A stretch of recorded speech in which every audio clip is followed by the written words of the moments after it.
guys, what's up? My name is Reiley and welcome back to my channel. If you're new here, I'm a licensed cosmetologist in the state of California and I make lots of videos on YouTube about how you can grow your career as a hairstylist. If you haven't followed me on Instagram yet, go ahead and follow me. You can catch up with me on all things hair. Today, I'm gonna let you in on some secrets about how I built a full clientele in under 2 years. Now, I'm gonna be honest and just flat out say it. I am 20 years old and I haven't even been a hairstylist for 2 years. So you're probably thinking, why should I listen to you? What makes you credible? You're just a kid, which it's true. I'm kind of just a kid, but I also have a full career in this industry and I'm here to stay. I have run my whole business from the ground up by myself. So here I am to share it with you guys. So like I said, I am 20 years old. I've been doing hair for under 2 years. I'm about to come up on my 2-year anniversary of being licensed in 2 months, which is really exciting. Yes, I've totally been shamed plenty of times for only have been doing hair for 2 years, but I feel like my clientele can speak for themselves. So I am booked out at least 9 to 10 weeks at a time and I absolutely love my job. So if you're here and you're wanting to build your full dream clientele, keep on watching. I'm gonna share all of the tips I have with you guys. So the very first tip I have for building your full clientele is Instagram. And I bet you probably could have guessed that one. I make a lot of videos on how to make your career succeed on Instagram, but nowadays social media is the #1 tool for building a business and Instagram is gonna be your go-to. Think about it. Instagram is the perfect platform to display your portfolio. It's literally a social media where you post pictures. What better way to convince someone to sit in your chair than to show them the hair that they want to achieve? I have so many videos on Instagram, but my main tips for you are to show up every single day, prove to people that you are busy. And honestly, even if you're not busy, try to convince people that you are. When I first started, obviously I was not busy at all and I probably did like 1, 2, maybe 3 clients a week. And so I would go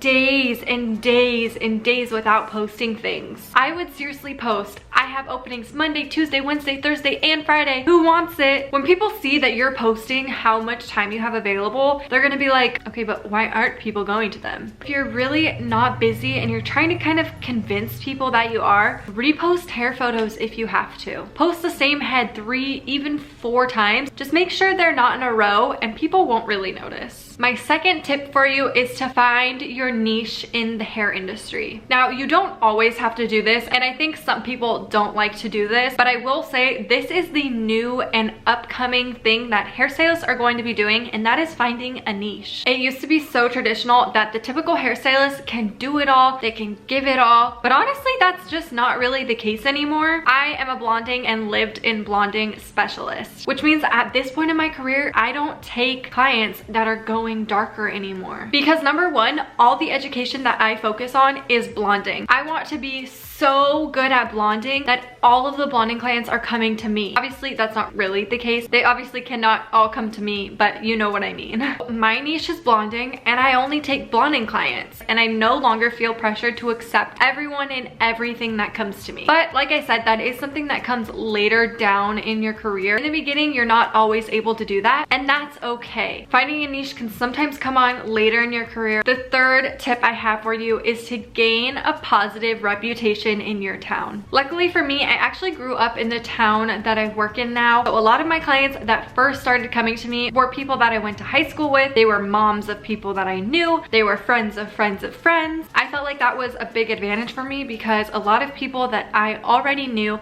trusted me enough to let me do their hair. After that, I started doing their friends' hair and their friends' hair and their friends' hair. Another way I gained a reputation is being an assistant. I've talked a little bit about this before and I'll definitely make some more videos on it, but I was actually an assistant before I was on my own. I worked for someone who actually owned a salon and I worked for her 5 to 6 days a week. I would foil the back, she would foil the front. I was very hands-on. It gave me a lot of opportunity to meet new people. That also allowed me to create a good Instagram following because I would document the processes. I would just make sure to be like, I am the assistant. I was proving to people that I was learning, I was working on people, and that I was busy. I would post almost every single day that I was in the salon. People felt way more comfortable coming to me after I was an assistant because I had worked under somebody. I had learned a lot from somebody. My fourth tip is to relate to the clients you do have. And this means while they're in the chair and on Instagram. If they know nothing about you, they know nothing about your personality,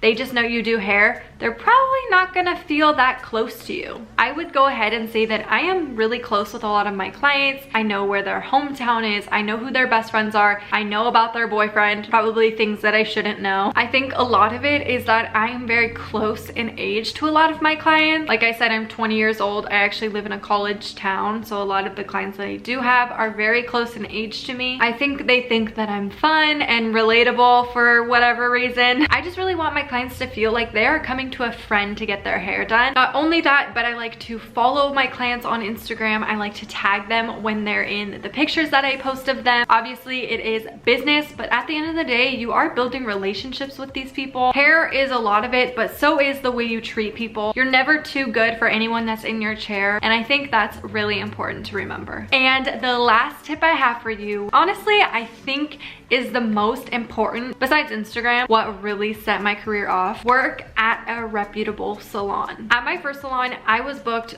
3-ish days working on one person a day. And honestly, that was a lucky week for me. The second I moved salons, I was booked out 4 weeks. 4 weeks, back-to-back days, 5 to 6 days a week. It was absolutely crazy. From that moment that I moved salons, my career took off. I am so grateful that I made the decision to move salons because honestly, I don't know where I would be if I didn't do that. But working at the salon that I'm at now, I am working alongside really reputable names. It's a reputable salon. It's a well-known salon. It's downtown. So if you're building your books, you are able to grab those clients that are calling and take them in as yours. Another positive note is if you have fully booked people working around you, if people are wanting to book with them and they're fully booked, they're most likely gonna refer people to you. I refer all of my overflow clients to someone who's still building at our salon, and she is able to fill her books with the people that I can't take. That absolutely changed my career for the better, and it's actually crazy how just a simple move in location can change your career. Those are all the tips that I have for you to build your full clientele. Seriously, all of those things I did on a consistent basis for about a year, and I was booked. Something I've learned about this industry is literally nothing is impossible. This industry has provided me so much, and I can't wait to see where my career goes from here. I hope you guys enjoyed this video. If you want any other tips on how to build a clientele, go ahead and leave your video suggestions down below. I hope you guys enjoyed this video. Don't forget to follow me on Instagram, and I will see you in the next one. Bye guys.